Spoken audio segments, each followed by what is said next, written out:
Right, we got the gangster car out the back cave, haven't we, Tyler? We're going all gangster. You're dressed all in black today, Tyler. You look more gangster. You suit the car. Look at this. Look, everyone. Tyler's dressed to suit the car. Look at that. There you go. I said commitment to your work, Tyler. I'm impressed. Right, what are we doing today? We are going to install a dash cam. What have you got for me, Tyler? So we've done a few of these, but we've improved our wiring. Looms, we've now added them with Garmin kits and USBs pre-wired in, so you don't have to do anything yourself, but we still sell the Loom if you want to do it yourself. So basically, we are going to tap into the overhead console and we are going to pull out, I'll show you how to get an earth, an ignition live and a battery live. That's right, isn't it, Tyler? We've got all three. Now, most dash cams, you just use the earth and the ignition live. You just want to be recording while you're driving.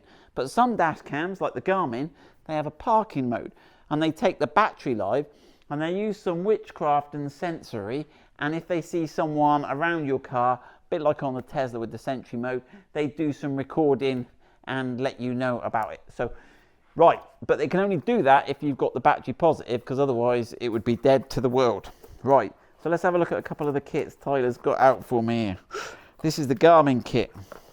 Can I open this? Oh, right. So here we buy a genuine, so let's talk you through this. So this is the interposer loom. So this connector is the opposite of that. And what we do is we unplug the overhead console connector. We plug this in and plug this in, and all the wires go through, and the overhead console is blissfully unaware that we're listening in and taking some power off of it. And just for information, this is the same, and you could look on our website, and we've done the install video on the new Defender. Land Rover also do a dash cam. They do a double dash cam, front and rear, genuine Land Rover thing, and it fits using the same sort of system. So it's a sort of pseudo Land Rover system that we are using here. It's a lot cheaper. It's a lot cheaper, Tyler. You are not wrong.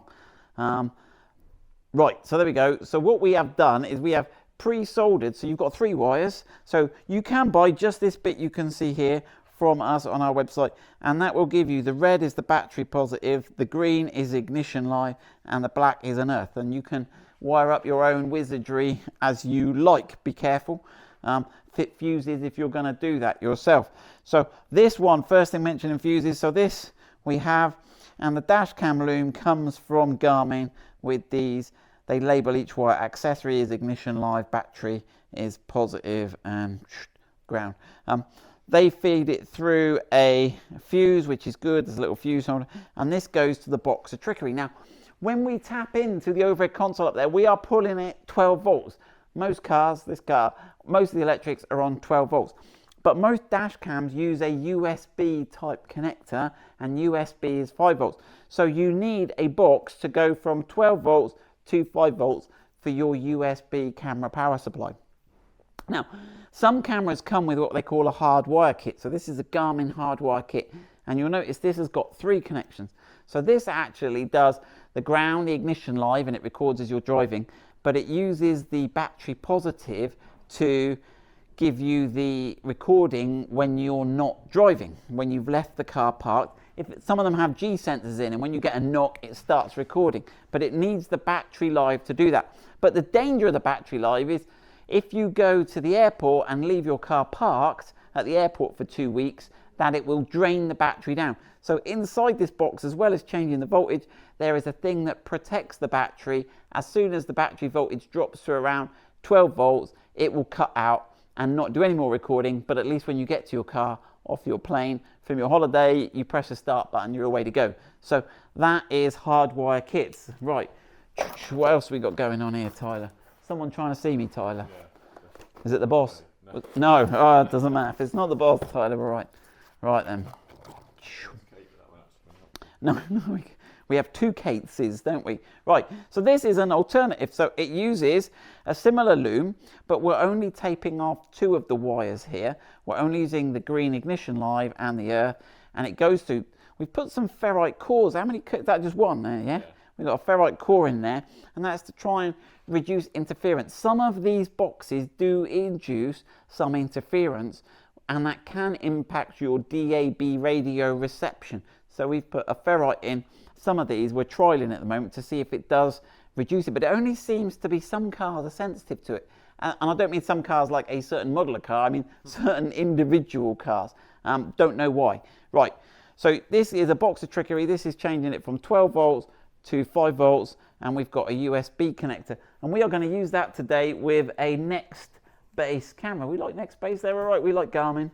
And Mama is going to just plug in there. So that is what we are going to go. So we are going to take this and the camera and our tool. So we are going to use a flexible ruler to go from the overhead console over the headline into the windscreen, tape on the wire, pull it through, plug it in, bam, we're going to be done.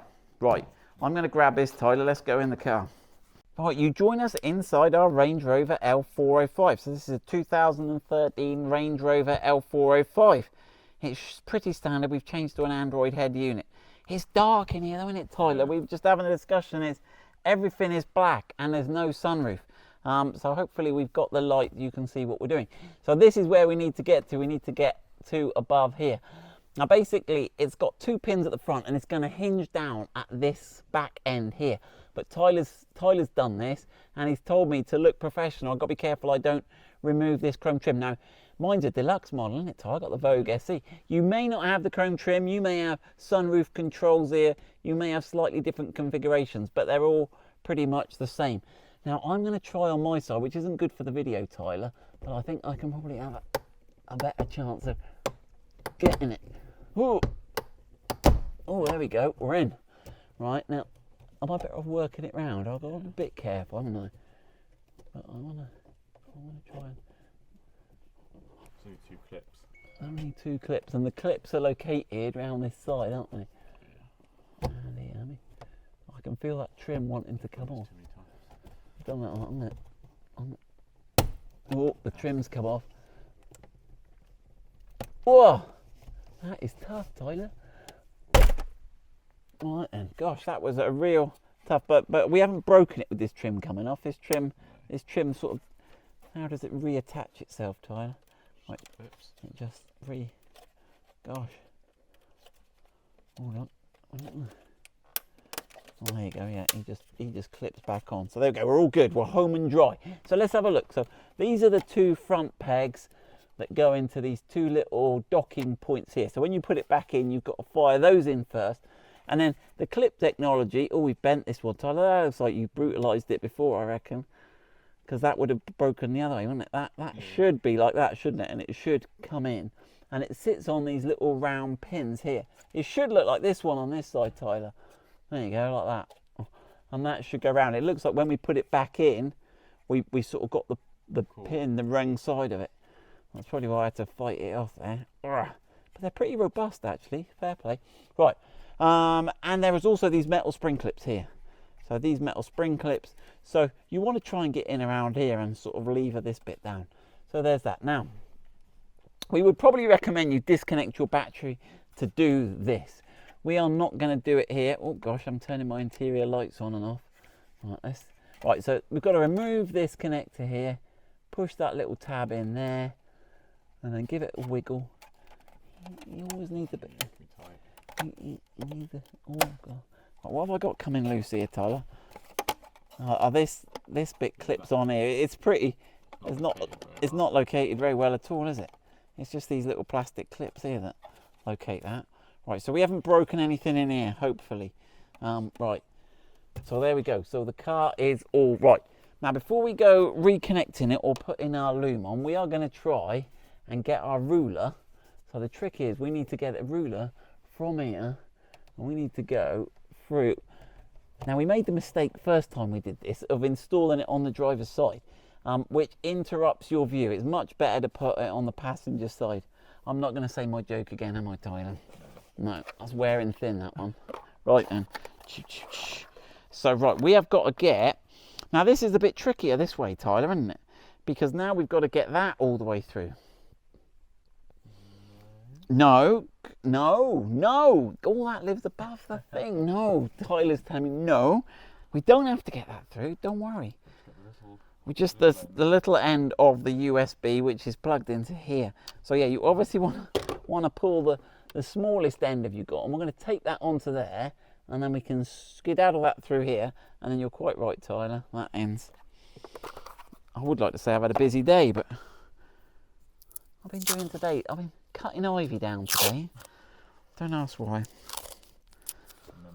That is my nemesis. Right, so we want to get that on there. We want to make sure that he's got a... We want a bit of a ramp at the front there, don't we? Otherwise he's going to get stuck on that.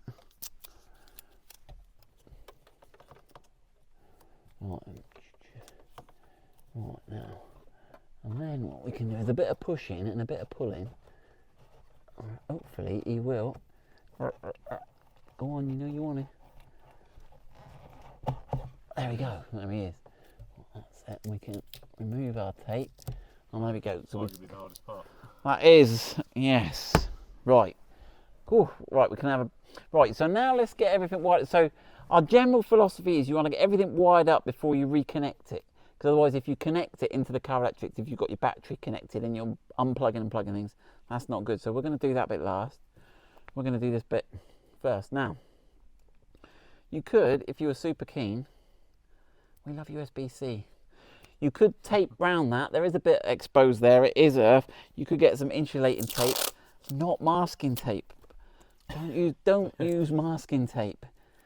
Can't be bothered to go. Come on. Right. I like it, so I'll give you guys an opportunity to do it better than I do. Right. Now the other problem you've got with this is there's loads of room up here that you can get. Look at that. You've got loads of room in there.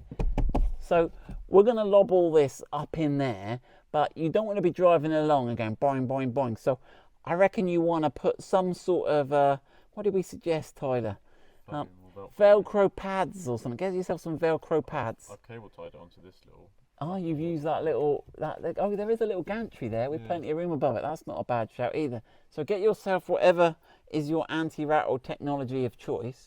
Unless you enjoy rattling. Unless you do, yeah, maybe just rock along. Maybe it like adds a new dimension, a new beat. Right, look, can we... Right, then we're going to get that up there. We need this over on this side here, don't we, Tyler? He's going to be ready to go in there, and then that can go over that side. And yeah, you could even tie that up onto cable tie. Put that there. We could cable, if we were keen, Tyler, we could cable tie that all across to that loom going across there, couldn't we? As neat as you like. As neat as you like. Right. Yes. Right. What are we doing now? So we are now ready. So we haven't connected the dash cam yet, but I'm not worried about that. That won't cause a problem. Right, so we are now ready to connect this loom. Oh, bash. Right then. Here we go. So this needs to go into here. Female and male and all that stuff. Right. Oh. Have I got this wrong, Tyler? That looks right, doesn't it? No, that's right. That's right. Why is he not white? Oh, there you go. It's tight. That's it. Get a reassuring click. Good fit. And then we want to lose some of that behind there, don't we? Where there's a bit more room. That's it. It's none the wiser. Right. Now we've got to plug this into there.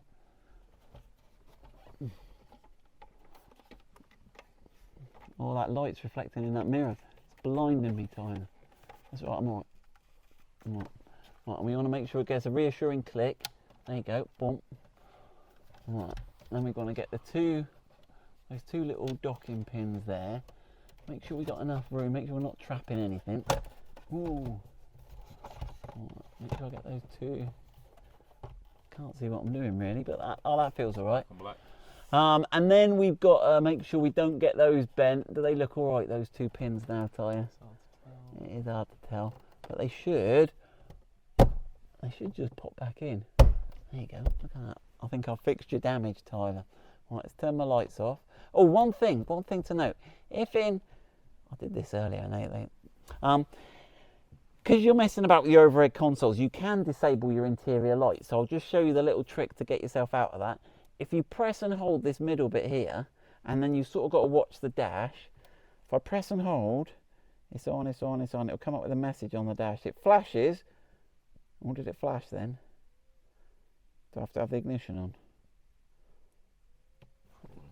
There we go. It's not going to do it, but if you press and hold this, let's kill this a minute. If you press and hold that, it will reset from auto to disabled. Why you'd want to disable your interior lights, we don't know. Right, stealth mode. Right, so then we are ready to fit our dash cam. So on this one, you've got a separate base. You can stick this base to your windscreen, but don't stick it to your windscreen till you've checked out what the camera can see. If you go too close to this black bit here, you will see this black bit. So you plug this in to the base. Ooh. Okay, and then you get it the right way up. Boop, boop, that way up. And then this one will now come on with ignition. So can you hold that there, Tyler? There we go.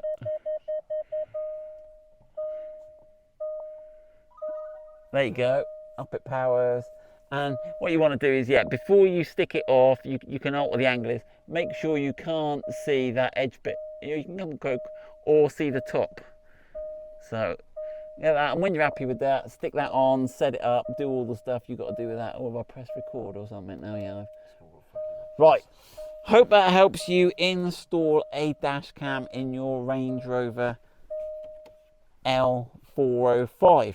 Any questions, ask in the comments below. I'll put the links to the dash cam looms in the description. Right, good luck with that.